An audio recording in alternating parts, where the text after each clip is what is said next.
Ladies and gentlemen, they've been after Donald Trump's tax returns since even before he won the election. Now, only the Supreme Court can prevent a truly extrajudicial, unconstitutional, absurd request or demand that companies associated with his record keeping and the IRS give Democrats all his tax information. Why? Because he might have done something wrong, or I guess in this case they're saying it's because of the House congressional oversight to better enact or to better to ensure that laws are enacted fairly. It has to. They're phrasing it in a way that they need his tax returns not so much because he committed a crime, but because they want to ensure that they can oversee how his taxes relate to current laws in the books already that govern the financial information of a president. That's pretty much what's going on, okay? The reality is it's purely political. They didn't do this with any other president. Now, granted, and other presidents had their own investments. I think it was, what was it, Mitt Romney? They were talking about his stock portfolio, but they never went so far as to try to get an audit. You can basically justify this type of behavior for any future president, and it's interesting how they bring up issues like the Emoluments Clause. Clinton, who's running again, obviously, has essentially a money laundering graft machine. Money flows from Uranium One. President Obama does not veto a sale of 20% of U.S. uranium capacity. This is a fact. The two things are facts. They're not conjecture. They're not conspiratorial. It's fact. UBS gave money into the Clinton Foundation. Bill Clinton gets a speaking arrangement just like he did in Moscow. And he met with Vladimir Putin. Bill Clinton did. But UBS gives money. They get hooked up. The IRS was going to go after like a whole bunch of like thousands upon thousands of accounts, and then it's whittled down to 4,000 because Secretary Hillary Clinton went to bat for them. Same with Boeing. Boeing gives money to the Clinton Foundation. She hooks them up with a $3 billion deal in Russia. In Russia. Look it up. This is fact. Weapons deals, countries that Democrats pretend now to dislike gave a great amount of money. They get exponential deals under President Obama's administration, even greater than the Bush administration. Okay, we can go on forever. Where are the emails about Haiti? $10 billion was raised. I write about that in the Huffington Post in my interview. I interviewed Haitian-born journalist Daddy Cherry, brilliant journalist. She talked about the $10 billion raised by subsidiaries of the Clinton Foundation. Where'd that money go?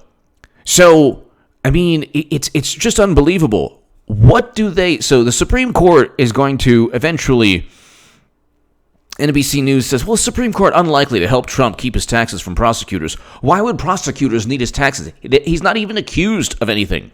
They say, well, he got loans that he shouldn't have received. Then go after Deutsche Bank. It's unbelievable. They say he pressured the Ukraine, but President Zelensky literally states there was no pressure. So Democrats are speaking for the Ukraine. Then they say, well, he obtained loans from Deutsche Bank, or I believe it was Deutsche Bank. Well, then go after that bank if you think that they're engaged in criminal activity. They're not going after any bank saying, you unlawfully gave Trump loans that he didn't deserve. They're simply doing this for purely political reasons, which is why I believe if it gets to the Supreme Court, the court will side. It's a conservative Supreme Court. 5-4, the court will side with President Trump. You can't simply say, oh, well, you know what? It's not really, you know what? He might not have done anything wrong. And then you get like, okay, you get appeals. Obviously, he's losing these appeals because they're all in New York. And New York is, okay, the New York judicial system is an extension of the Democratic Party. An extension of the Democratic Party. Which is interesting because you have Rikers Island and all the horrible, horrific things that take place, especially against people who Democrats refer to as living in marginalized communities. Yeah, Rikers Island is a Democrat. That's in New York. It's a jail that is run by, that is looked over by Democrats. But I mean, you have this situation where it's really unbelievable. Democrats also, they utilize government in a way that is just, they pretend to be against authoritarians. But what do authoritarians do? Authoritarians utilize the government at their disposal to go after their political opponents. That's what Comey, Strzok, McCabe, Clapper, Brennan did against Trump. They utilized a Steele dossier. I wrote about this in the Federalist. All roads go through Clinton, go through the Golden Moo. I explained this, and Rush Limbaugh shared my article twice for 2 days straight on his show. The article's below in the pinned comment. But here, IRS apologizes for aggressive scrutiny of conservative groups, October 27, 2017. This is NPR. Peter Overby. In a legal settlement that still awaits a federal judge's approval, the IRS, quote, expresses its sincere apology for mistreating conservative organizations, along with 40 other conservative groups in their applications for tax-exempt status. And in a second case, NorCal Tea Party patriots and 427 other groups suing the IRS also reached a, quote, substantial financial settlement with the government. It's a historic victory, said Jay Sekulow of the American Center for Law and Justice, a conservative nonprofit legal group representing the... So Sekulow is also President Trump's personal legal defense team, said the IRS agreed to stop, quote, the abhorrent practice utilized against our citizens. The consent order says the IRS admits it wrongly used, quote, a heightened scrutiny and inordinate delays and demanded unnecessary information as it reviewed applications for tax-exempt status. The controversy began in 2013 when an IRS official admitted the agency had been aggressively scrutinizing groups with names such as, okay, and then conservative names. The IRS stepped up its scrutiny around 2010 as applications for tax-exempt status surged. Okay, this is under President Obama's administration. The administration didn't just utilize the IRS. Also, the FBI was also utilized as an extension of the Democratic Party. Then they wonder why they lose the presidential election. And it's like the only reason they won the House is because the Mueller probe was a complete and utter sham that found nothing. President Trump didn't work with Russia to hack the DNC to inform the country that Bernie Sanders was cheated. They found absolutely nothing. Nobody was indicted for being a Russian agent or working with Russia or colluding or anything to do with the DNC emails or being a foreign agent. And Mueller found no evidence of people conspiring with Russia. None. And nobody could link Natalia Veselnitskaya with Putin. And nobody could link, who was it? Glenn Simpson and Fusion GPS.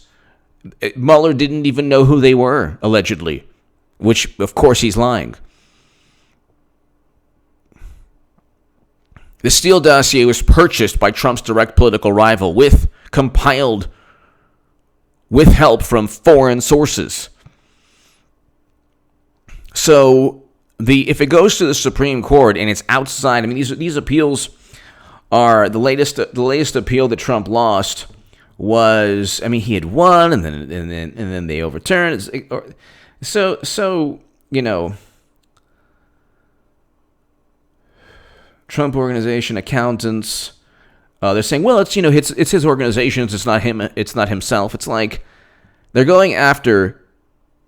They originally went after him regarding his taxes because they said, well, he owed Putin money.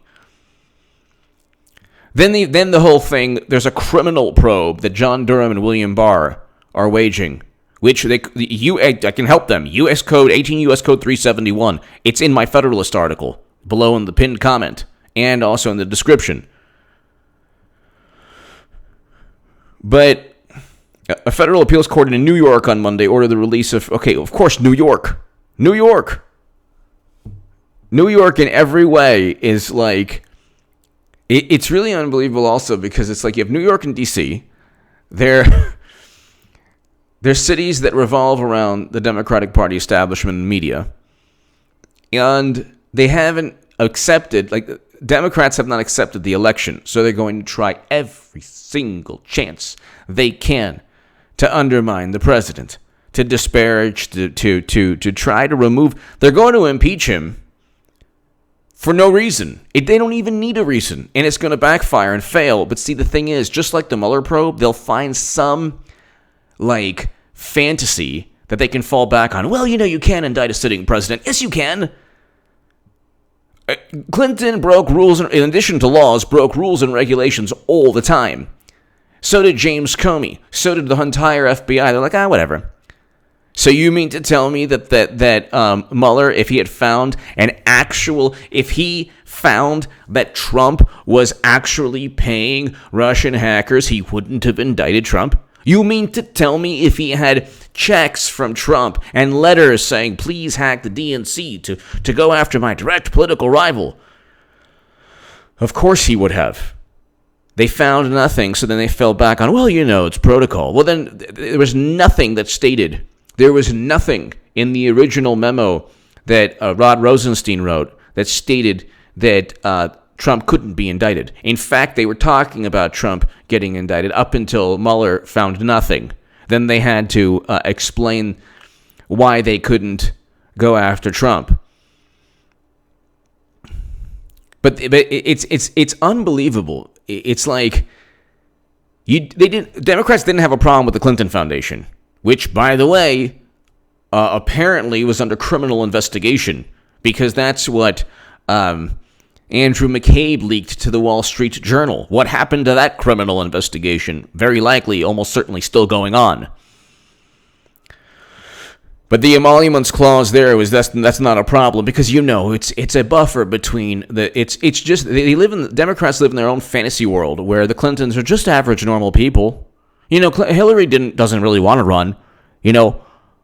She doesn't really want to run. But if she does, if she's forced to, just to help the Democratic Party, she will.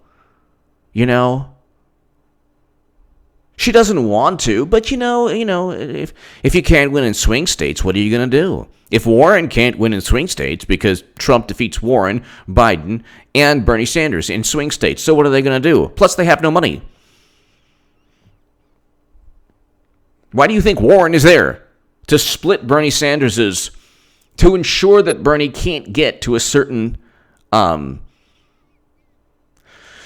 ensure that Bernie Sanders can't run away with it or has no chance at doing the same thing that happened when I was saying that he could easily defeat Clinton or he could defeat Clinton. If it was a fair primary, he would have defeated Clinton. I was right about that. But they cheated Bernie Sanders in 2016. He went from 4% to tied in the polls, in many polls, with no media coverage and primarily a great deal of negative media coverage. I was the only journalist, the only writer, and I was a contributor to The Hill, The Huffington Post, and Salon that was actually writing articles about Bernie Sanders that were completely just about why he was infinitely better than Clinton. And then people wrote hit pieces and tried to silence me, and the opposite took place. My channel took off. I now have another channel. My writing, The Federalist, things are going well. So it's like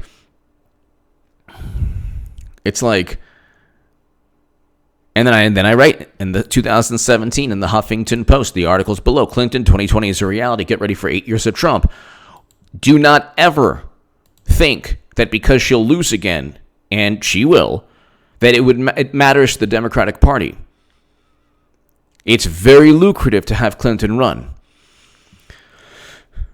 This is not about a political party, ladies and gentlemen. It's about a machine, a political machine, whether it's the FBI or the IRS, or if it's James Comey, or if it's Clapper or Brennan or Strzok or McCabe or Debbie Wasserman. They're all working they don't get a memo. That's not the way it works. Clinton doesn't say, hey, do this for me, do this for me. Say that she doesn't write to Comey and say, say that I didn't do it on purpose. These people do what they need to do to keep the machine going. It's a political machine like Tammany Hall. They don't have a political party. I keep trying to say that continuously. My viewers, God bless you, you get it. Nobody else sees it. They're like, you know what? Democrats are like, we have a really good stable of people. We have, oh my God, the people on the debate stage. They're no longer there. Beto O'Rourke is gone. Kamala Harris had to let her entire New Hampshire staff go. Cory Booker had to raise $1.5 million, or else he wasn't going to be at Iowa. I think Julian Castro is no longer there. Elizabeth Warren is getting eviscerated for Medicare for All, absolutely eviscerated by the press. And I said that when I was on the left, I said, look, they're going to utilize the most cherished policy objectives that the same pundits kept harping on. I'm talking about pundits who said vote 2016 for Clinton and Clinton in swing states. They're insidious. They're insidious. They don't care about Medicare for all.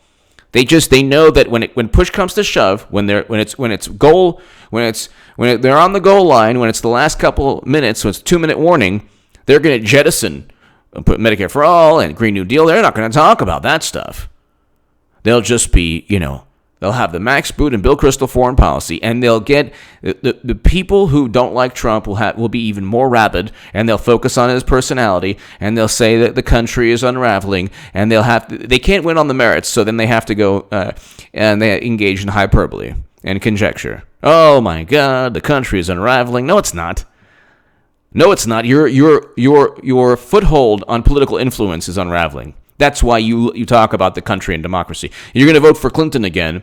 Her litany of failures is not just it's horrendous, but very amusing in that we're going to live through this again.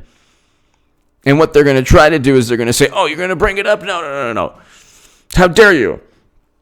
How dare you bring it up? No. Debunked. Oh, no. Horrible. Oh, my gosh. No. This is going to be a very amusing election. And it's going to be amusing because even when Clinton enters, because she will enter, there's going to be this question mark. Can she do it? And then when she wins, it'll be like, this is so different from when we tried to hand it to her and they cheated Bernie. Because now she's the, complete underdog. Oh, wow, she really won. Let's unify.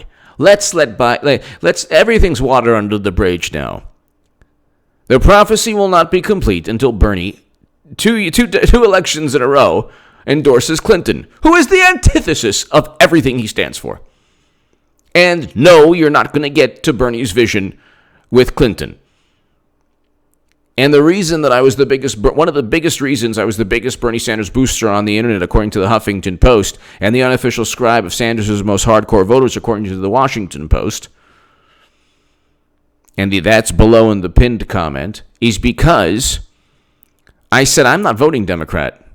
If they cheated Bernie and also, I'm not voting for anyone that Max Boot and Bill Kristol are voting for. That's it. They have their foreign policy, and they're voting Democrat. And their foreign policy was the foreign policy of George W. Bush. This is not rocket science. People say, how can you go from Bernie to Trump? The biggest reason is because the same people who engaged in the worst, most colossal, most horrendous failures in terms of foreign policy under the Bush administration are now voting Democrat. This is not rocket science. It's very easy to understand. Very easy. Even a Democrat could understand it. So Bernie Sanders wanted to scale back U.S. foreign policy. I get that with President Trump, plus I get with President Trump going after very corrupt officials.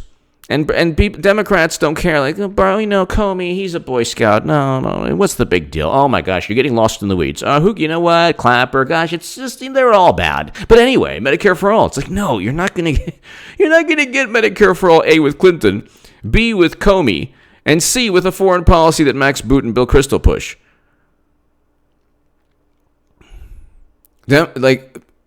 And also when Clinton runs, by the way, and I know that I always transition to all of the, it starts with, look, the tax returns, this issue is just another way to just pave the way for Clinton 2020. But when Clinton runs again and she loses, she's going to take down social media and Twitter and Facebook with her. Because Democrats will realize eventually, hey, every day, hours upon hours we spend retweeting and trying to totally burn our political opponents on the left. Like Democrats and liberals and progressives and socialists and all, they go after people on the left.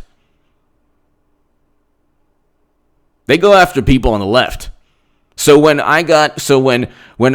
somebody who was on the left threatened my life, okay, that's when I took advantage of the Second Amendment, armed myself, protected myself. And then I realized, hey, wait, there are seriously deranged people here. And they're only going after people on the left. They don't go after conservatives or Trump supporters. Because Trump supporters don't argue among one another. Independents and conservatives don't argue among one another. So when Clinton runs, it's going to be the MC breed election. Ain't no future in your frontin'. One of the great rappers of all time. Don't pretend when Clinton runs again, if you're on the left and you said vote Clinton in 2016, you better fully embrace Clinton 2020. Yeah, you better embrace Clinton 2020. You better not pretend. Or you'll have me to contend with. Don't be like, oh, not again. Oh, yeah, because you're going to vote anyway for Clinton 2020. And if people had done what I said in 2016, if you just said, no, I'm not voting for a political party that cheats, end of story, that's it. Democrats wouldn't have cheated. But you have voices saying, oh, well, you just got to, rally the troops, circle the wagons. And Clinton's going to run 2024. They're going to circle the wagons again. They will never be, for most of the political left, you will never have a moment where they say, nah, I'm not going to. They don't want to become H.A. Badman. They don't want to become disloyal. They don't want to become Trump supporters. So that's why you get this push from Hillary Clinton. Well, just a couple hours back in the Hill. Oh, well, you have to win the Electoral College. Gee, that's a fantastic notion. Who came up with that? Oh, the Founding Fathers. I was saying Clinton would lose the Electoral College, lose swing states in 2015 when I was a contributor to The Hill, The Huffington Post, and Salon. And now, in the Times of Israel in 2019 and in The Huffington Post in 2017, I stated she's going to run again in 2020 and she'll lose. Clinton 2020 is a reality. Get ready for 8 years of Trump. I mean, if that's not as accurate as possible, I don't know what is. You have to look at why did we have a special counsel? Why did Comey cover up Clinton's crimes? She transferred top secret intelligence on servers outside of the United States government. That's a criminal act. And it's also the biggest cybersecurity debacle of all time. It's all documented. Special access program, top secret intelligence. What if Aldrich Ames and Robert Hansen had their own servers? You could say it's basically what took place. Not saying that she engaged in that type of behavior. I'm saying she could have and nobody would have known. But look. The Supreme Court is going to say, what is the true basis here? What's really going on? What's really going on is a political ploy. This has nothing to do with helping the average American through laws, through congressional legislation. Nothing. Because they wouldn't have gone after the Clinton Foundation if Clinton had won. Okay? So, and that is an actual, 85 donors gave $156 million and they got to see Clinton. The rebuttal from liberal publications was, well, she met with more people. So what? That has nothing to do with why those 85 people gave money. I mean, the world they live in is that they can do no harm. They can act with impunity. But if Trump sneezes, then we have to investigate. Give me your thoughts below. I don't see the Supreme Court backing a congressional attempt that, without any underlying crime, a congressional attempt at sifting through Trump's financial records for his organizations without any link to a crime, simply under the guise of strengthening legal statutes. Give me your thoughts. Check out H.A. Goodman's other channel right now. Thank you so very, very much.